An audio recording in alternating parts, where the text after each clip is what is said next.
교회를 향한 성령의 권면 5번째 시간으로 4대 교회에 관한 이야기를 하고 있습니다. 교회는 이 땅을 향한 복음과도 같은 겁니다. 그래서 이 십자가 위에 세워진 교회가 세상에 주의 빛을 나타내는 그 영광을 가지고 있는데 우리가 바로 그런 영광에 동참해야 하는 겁니다.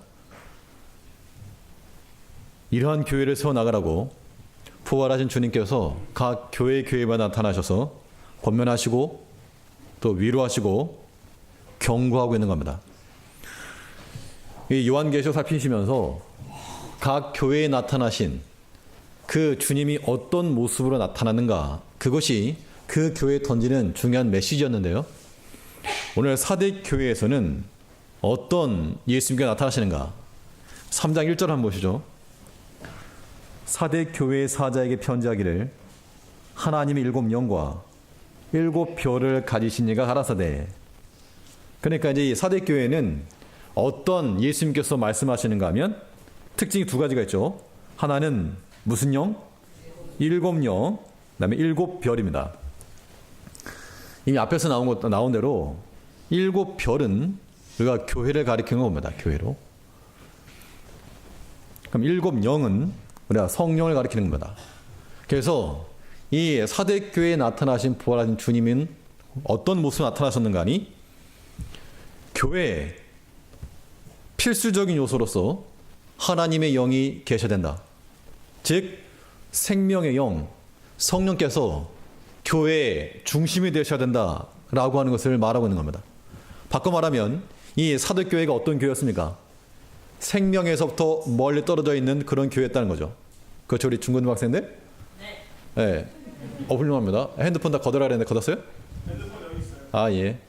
앞으로 우리 단기성교 보내려고 그러는데 앞에 초롱초롱하게 잘 봐야 됩니다. 일본 가가지고 그러고 있으면 거기서 큰일 나요. 그러면 이 7교회, 즉 7별, 오늘날 우리 신약 교회는 7영, 하나님의 성령에 의해서만 온전히 설 수 있게 됨을 우리가 보여주는 겁니다. 교회의 본질이죠. 그럼 우리 제1교회도 마찬가지입니다. 이 교회가 살아있는 교회가 되려면 뭐 여기저기서 목소리 커가지고 살아있는 교회가 아니라 누가 역사하시고 성령께서 역사하시고 하나님의 영이 우리 개개인의 우리의 가정과 전 공동체 내에 하나님의 영이 주관하실 때 그것이 곧 살아있는 교회요 참된 교회가 될 것을 말하고 있는 겁니다. 4대 교회가 가지고 있던 것, 재력이 있었고 또 그들은 난공불락의 요새가 있었습니다.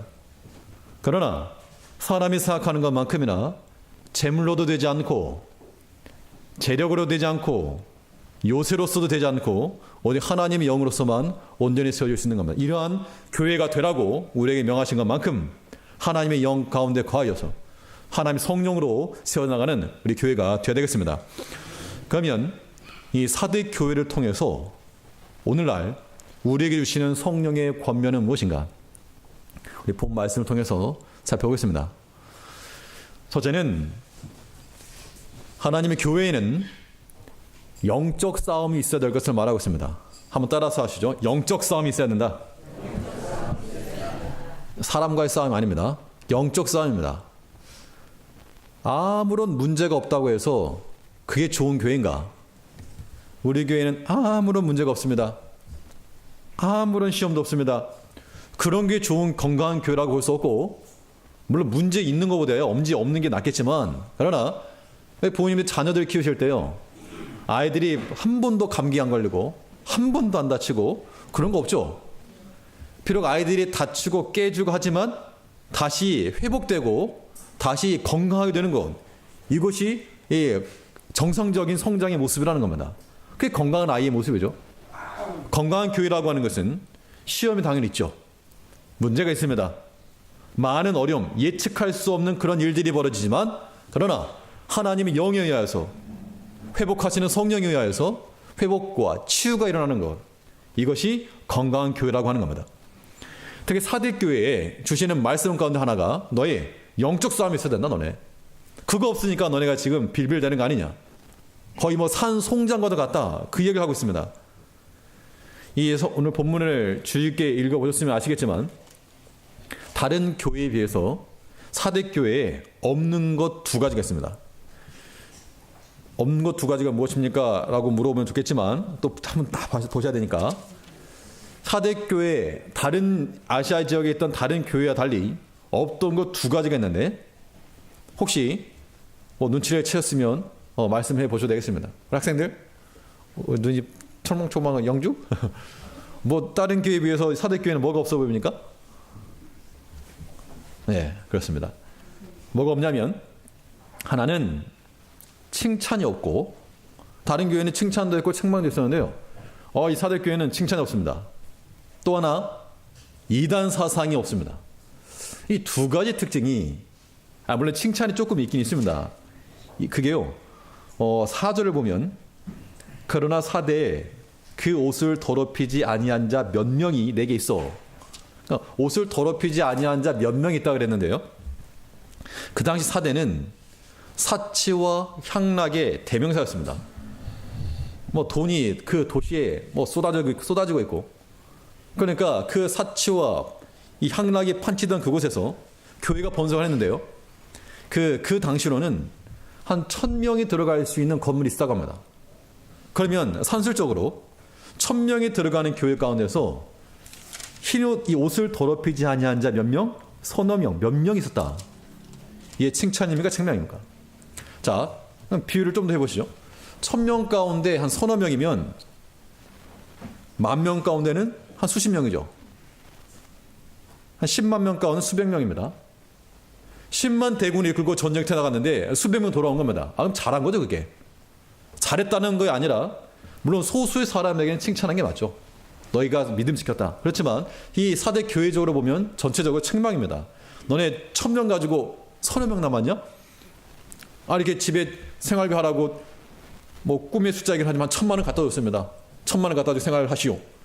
좀 쓰려고 보니까 4만 원 남았어요. 그러면 아이고 4만 원이나 남았네. 그런 게 아니라 뭐다 썼냐고 이렇게 할 거 아닙니까? 다 어디 갔냐고. 지금 이 사대 교회에는 칭찬이 없잖아요. 칭찬. 그럼 왜 칭찬이 없었는가? 이단 사상도 칭찬이 없고 이단 사상이 없다 그랬죠. 그럼 그거 좋은 거 아닌가? 이단 사상이 안 들어왔으니까 좋은 거 아닌가? 라고 생각이 들지 모르지만 그런데 교리적으로 깨끗해서 이단이 없었던 게 아니고요. 이단과 비교될 만한 바른 진리가 없다는 겁니다. 1단이 있어야 2단이든 3단이 있는데 바른 진리 자체를 가지고 있지 않으니까 2단이라고 말할 구별 자체가 안 됐다는 겁니다. 그래서 이 사대 교회는 본문에 있는 것처럼 너희가 살았다는 이름은 있으나 실제는 죽은 자라. 볼륨 좀만 낮춰주세요. 우리 2절 말씀 다시 보시면 1절에 사대 교회 사자에게 편지하기를 하나님의 7영과 7별을 가시냐 가라사대 내가 내 행위를 아노니 내가 살았다는 이름은 가졌으나 죽은 자로다. 이 사대 교회를 가리켜서 영적 진단이 너희는 죽었다. 이 죽었다라고 하는 것이 이 교회에서 죽었다라고 하는 말은 무슨 말입니까? 진리가 없다는 얘기죠. 최소한 에베소 교회 같은 경우는 사랑이 없었지만 진리는 있었죠. 물론 두아디라 교회는 진리는 없었지만 또 사랑은 있었고. 근데 이 사대 교회는 이도 저도 아닌 겉 모습으로는 화려했지만 그러나 교회라고 말할 만한 그런 중심, 뼈가 없는 그런 상태였다는 겁니다. 우리가 하나님의 교회를 세워나갈 때는 교회에 진리가 있어야 되고 또 무엇이 있어야 됩니까? 사랑이 있어야죠. 이 교회는 진리를 세워나가는 교회가 되고 사랑을 세워나가는 교회가 되어야 됩니다. 제일 교회는 어떤 교회가 되어야 됩니까? 당연히 진리를 세워나가는 교회가 되고 사랑을 세워나가는 교회가 되게 되겠죠. 이거를 지키려다 보면 혼선이 발생할 수 있다는 겁니다. 혼란과 혼선이 발생할 수 있는데 그것이 곧 무엇인가 하면 그게 영적 싸움인 거죠. 그 영적 싸움을 싸워나가라 라고 우리에게 지금 말씀하고 있는 겁니다. 믿음 지키려다 보니까 열심히 잘 하려다 보니까 여러 가지 사건들 혹은 여러 가지 바람들 볼 수 있다는 겁니다. 이때 우리는 영적 싸움이라 그랬으니까 사람은 사랑하고 자신과의 싸움이죠. 자신에게 철저히 말씀을 적용하고 또 사탄과의 싸움이니까 사탄을 우리가 아주 싫어하고 미워하고 이 육체의 소욕과의 싸움이라고 하는 겁니다. 아래 강의상 마이크 볼륨 낮춰주세요. 좀 울리는 것 같습니다. 그래서 우리 영혼을 무풍지대로 만들려고 하지 말고 하나님의 성령의 바람이 부는 곳으로 만들어서 하나님께서 인도하시는 그곳으로 나아가는 그런 모습이 바로 참된 교회의 모습이다. 내가 살았다는 이름은 가졌으나 죽은 자로다. 이게 이 교회의 문제가 아니라, 사대교회만의 문제가 아니라 혹시 나의 신앙의 문제는 아닌지, 혹은 우리의 모습은 아닌지 항상 우리를 살피는 그런 모습이 되어야 됩니다. 우리 영혼을 상쾌하게 하는 바람, 영혼을 상쾌하게 하는 바람이 있을까요? 영혼을 상쾌하게 하는 바람? 이 바람을 쓰다 보면 상쾌한 바람이 있습니다, 사실.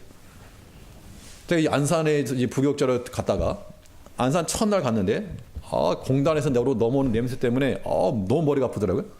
안산 공단에서 저녁 때 한 4시, 5시 되면 이제 밑으로 깔리는데 냄새가 정말 견디기 힘들 정도로.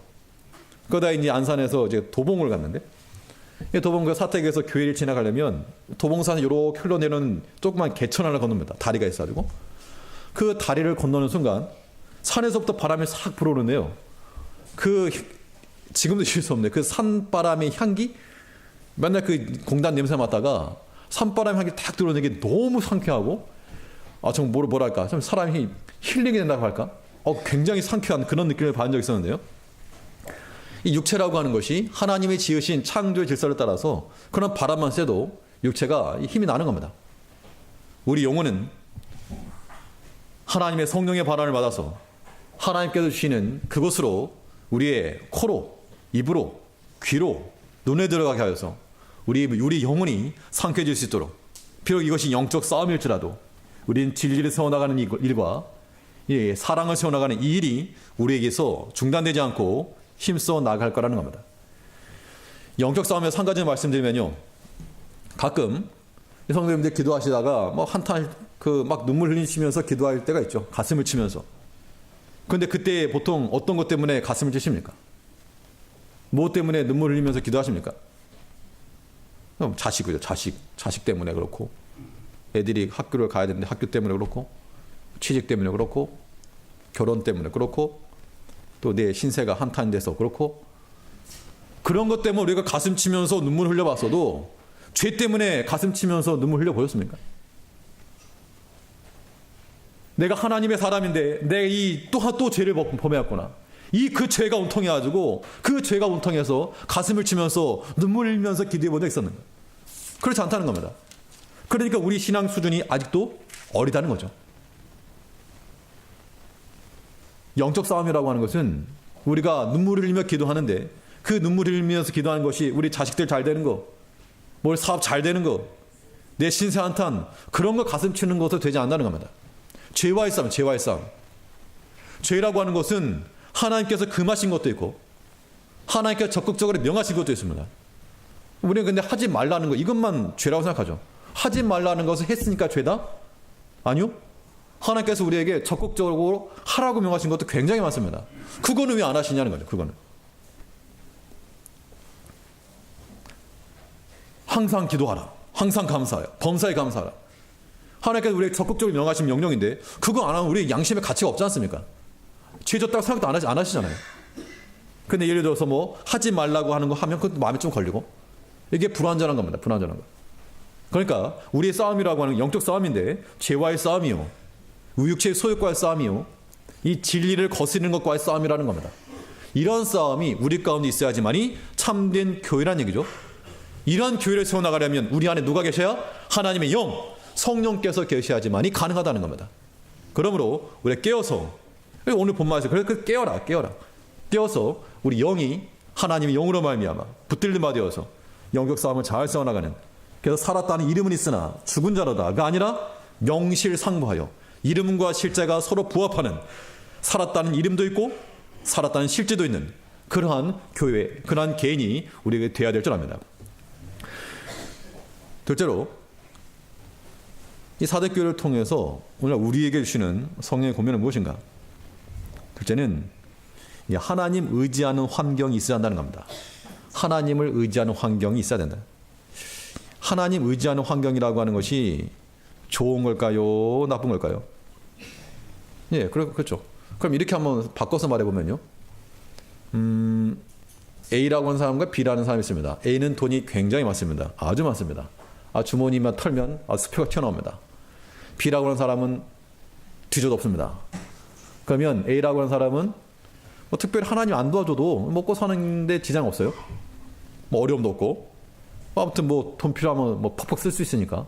그러면 하나님을 의지하지 않아도 등 따시고 해버리니까 하나님 의지하지 않아도 산다는 겁니다. 그런데 한 사람은 이거 뒤져도 없습니다. 그래서 정말 곰픽하고 어렵고 하나님이 도와주지 않으면 정말 피가 바짝바짝 말라갈 정도의 그런 환경이라는 겁니다. 그러면 어떤 환경을 우리가 추구할 것인가? 하라 그러면 보통 이제 돈 많은 거죠. 걱정 없이 사는 거.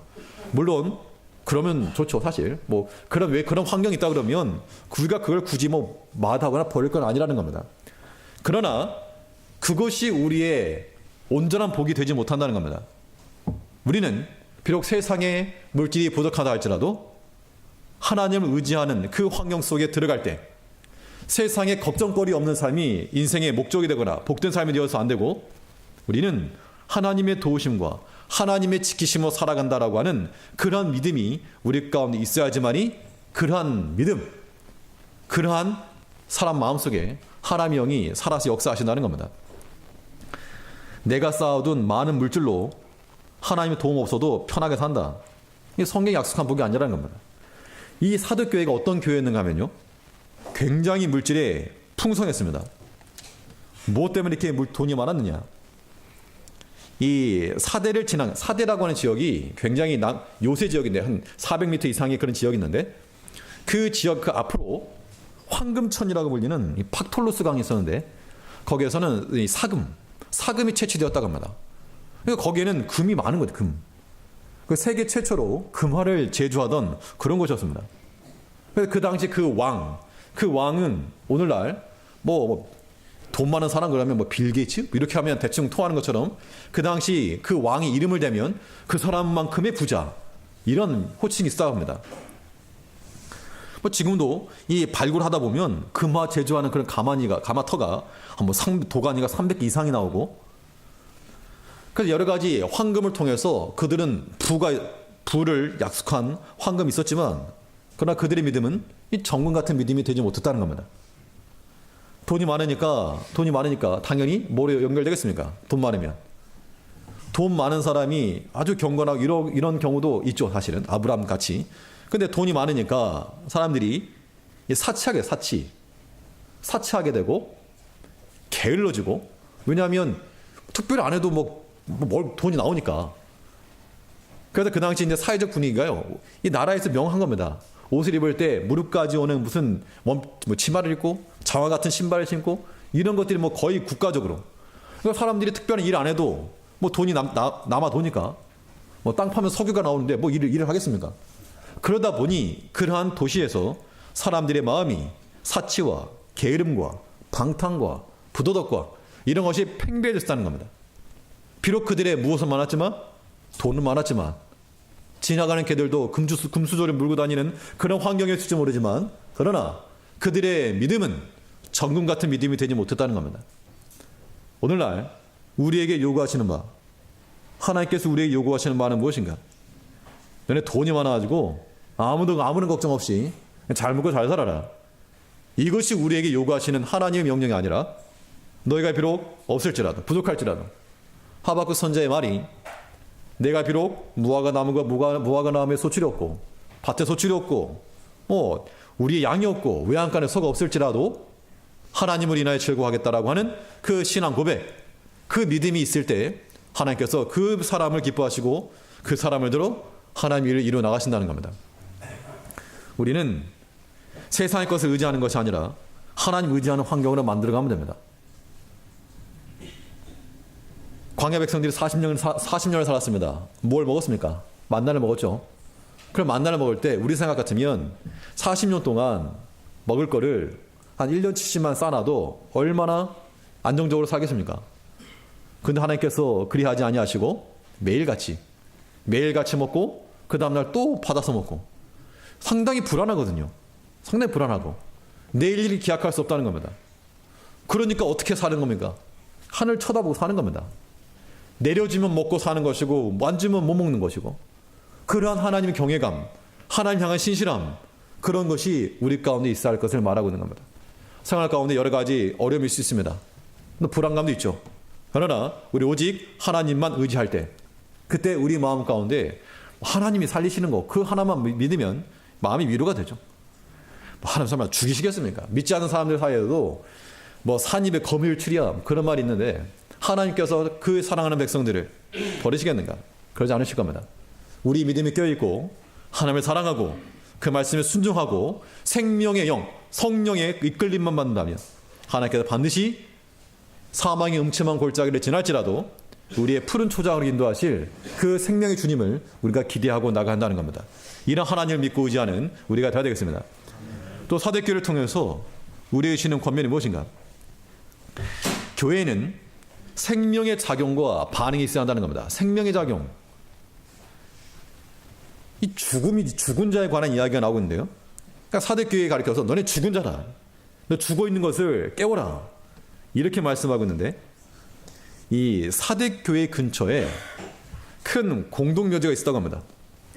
그러니까 이제 그 각 교회의 특징을 따라서 서신을 보낸 거죠. 큰 공동묘지가 있어가지고 사람이 죽으면 공동묘를 가지 않습니까? 그러면서 이 너희는 죽은 자라. 너희는 살았으나 실상 죽은 자라.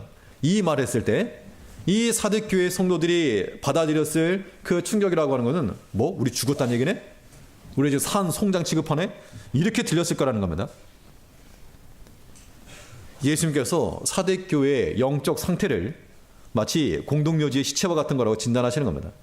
시체와 같다. 죽은 자의 특징이 무엇입니까? 죽은 자의 특징. 죽은 자의 특징은 반응이 없는 거죠. 반응이 없고 생명의 역사가 안 일어나는 겁니다. 반면 살아있다는 것은 반응이 있죠. 반응이 있다는 거예요. 반응. 그리고 생명의 역사를 따라서 생명의 열매를 맺는 것이죠. 오늘 특히 사대교회 이 말씀을 묵상하면서 특별히 눈에 들어왔던 구절이 어디인가 하면 2절 말씀을 한번 보시면요. 2절에서 너는 일깨워 그 남은 바 죽게 된 것을 굳게 하라. 내 하나님 앞에 내 행위에 온전한 것을 찾지 못하였노니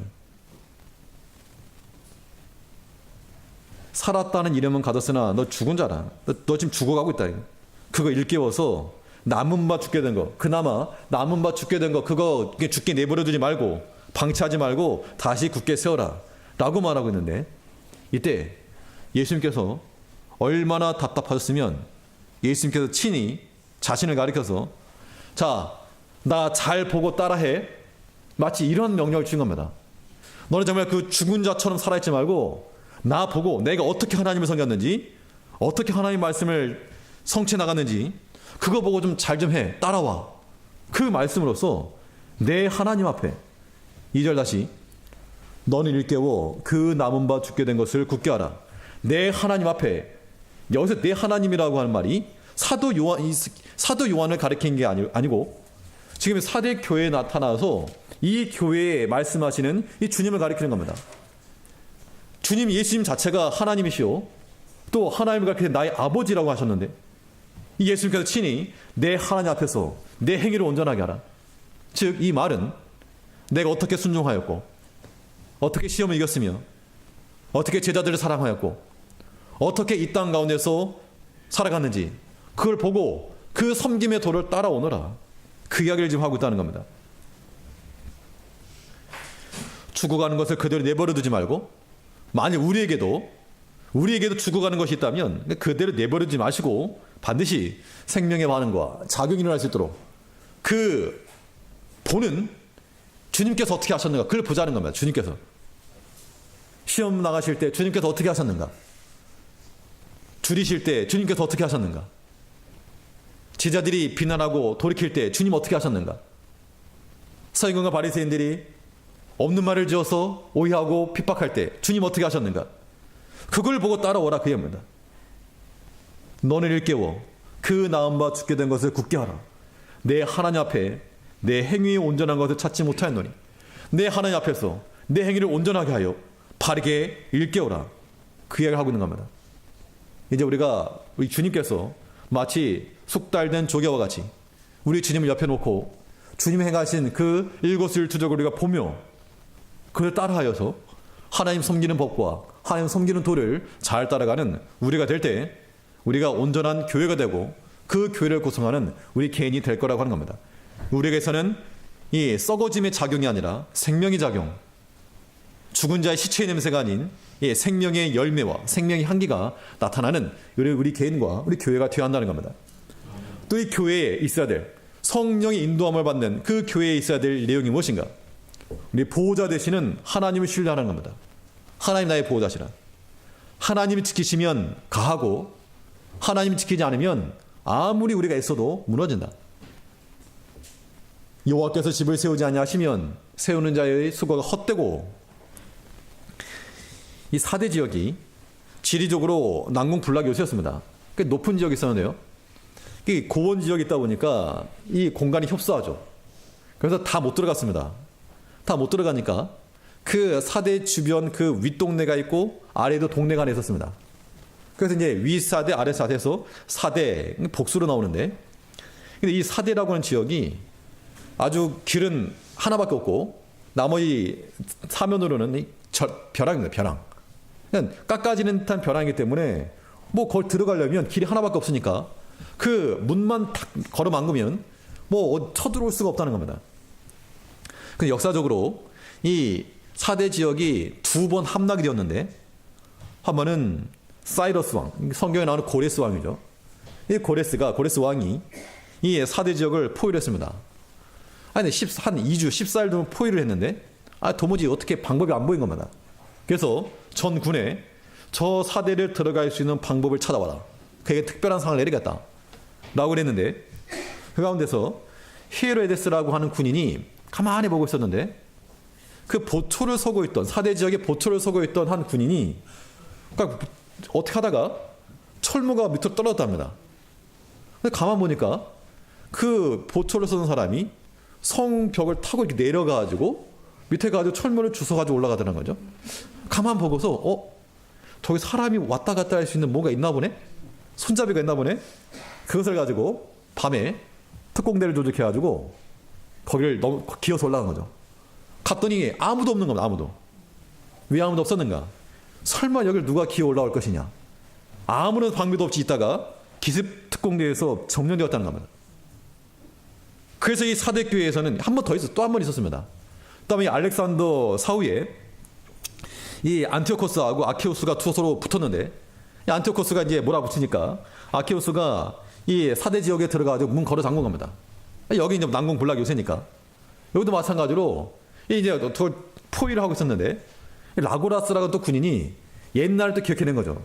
그러니까 역사를 잊으면 망한다고 예전에 그랬던 걸 기억하고 또 이제 그 방법을 가지고 밤에 조금 날쌔고 또 단련된 그런 사람들 데리고 올라가서 똑같이 또 함락시켜버린 겁니다. 그러니까 4대 지역은 역사적으로 밤에 기습적으로 망했다라고 하는 것이 다 알고 있는 거죠. 그래서 예수님께서 너희가 만약 회개치 않으면 어떻게 될 것이라? 내가 도둑같이 임하여서 너희를 심판하겠다. 그 말씀하고 있는 겁니다. 3절 말씀 보시면, 그러므로 내가 어떻게 받았으며 어떻게 들었는지 생각을 하고 지켜 회개하라. 만일 일깨지 아니하면 내가 도둑같이 이르리니 어느 시에 내게 임할는지 내가 알지 못하리라. 예수님의 재림을 가리킨다기보다도, 물론 재림도 언제 올지 모르시죠. 특별히 4대 교회에서는 너희들 예전 너네 그랬던 기억 나지? 너네 정말 돌이키지 않을래? 다시 한번 그 반복시켜줄까? 예수님께서 지금 경고하시면서 권면하시는 겁니다. 우리가 하나님 앞에서 범죄하여서 하나님의 경고를 받았던 적이 한두 번이 아니죠. 그런데 우리가 또 반복적으로 범한다는 얘기죠. 그래서 주님께서 너네 안 돌이킬래? 도둑같이 임할 것이라. 우리가 안전하다고 생각할 때, 아무런 문제가 없다고 생각하는 그곳에서 문제가 뻥뻥 뚫린다는 얘기죠. 결국 우리의 삶이라고 하는 거 전부 다 하나님께 맡기는 것밖에 방법이 없습니다. 개인 가정도 마찬가지고 교회도 마찬가지고 나라도 마찬가지겠죠. 이게 안전하다 생각하던 그곳에서 뭐 하루가 멀다 하고 뉴스가 터지지 않습니까? 사회적인 뉴스들이. 방법이 없다는 겁니다. 우리가 특별히 하나님의 교회를 세워나갈 때 우리가 안전하다, 평안하다, 아무 문제 없다라고 말하지만 이게 언제 어디서 무슨 일이 벌어질지 모른다는 겁니다. 그러니까 아예 하나님께 처음부터 맡기는 겁니다. 그래서 만약 어떤 일이 벌어지게 되면 올 것이 왔구나 하고 의연하게 대처하고 이걸 넘어가야지. 우리는 마음속에서 우리의 보호자신 하나님께서 이 교회를 지키실 것이고 우리를 붙드실 것이고 우리 지키실 거라. 우리가 믿음에 깨어서 잘못된 것을 돌이키고 회개하여 일깨우면 우리가 살 것이요 그렇지 못하면 망할 것이라. 회개하고 돌이키는 자에게 주어지는 약속이 무엇인가? 4절 보시면 그러나 사대의 곳을 더럽히지 아니한 자 몇 명이 내게 있어 흰 옷을 입고 나와 함께 다니리니 그들은 합당한 자의 영구라. 이기는 자는 이와 같이 흰 옷을 입을 것이요 내가 그 이름을 생명책에서 반드시 그리지 아니하고 그 이름을 내 아버지 앞과 천사들 앞에서 시인하리라. 그 있는 자는 성령의 교회들에게 하시는 말씀을 들을 자다. 흰 옷이라고 하는 것은 잔치죠, 잔치. 하나님의 잔치를 초대요 또 승리를 상징하는 겁니다. 또 순결과 부활의 몸을 가리키는데 이기는 자에게는 이러한 것을 주실 것이요 생명책이라고 하는 것은 그 당시 왕이 가지고 있던 그 국민의 명부가 있답니다. 반역자들은 삭제를 해버리고 흐려버리게 되고 우리가 하나님 나라의 충실한 국민이 되어서 하나님의 생명책 명부에서 우리 힘이 사라지지 않도록 우리가 죽었다라고 우리 죽어가는 것들을 일깨워서 굳게 하고 회개하고 돌이키면 하나님께서 이러한 복을 주겠다는 겁니다. 이 교회 가운데 사대 교회가 그랬던 것처럼 우리 제일교회 가운데도 하나님의 성 7영과 7뼈를 하나님의 영이 우리 가운데 역사하셔서 모든 시험에서 영적 싸움에 싸워 이길 것이며 우리는 물질의 부유함을 의지하지 않고 오직 하나님을 의지하고 살아있다라고 하는 생명을 가진 살아계신 하나님을 섬기며 우리의 보호자 되시는 하나님을 신뢰하고 나가는 참으로 하나님이 기뻐하실 만한 교회로 세워나가는 우리가 되어야 될 줄 압니다. 네, 기도하겠습니다. 우리를 지키시고 또 교회를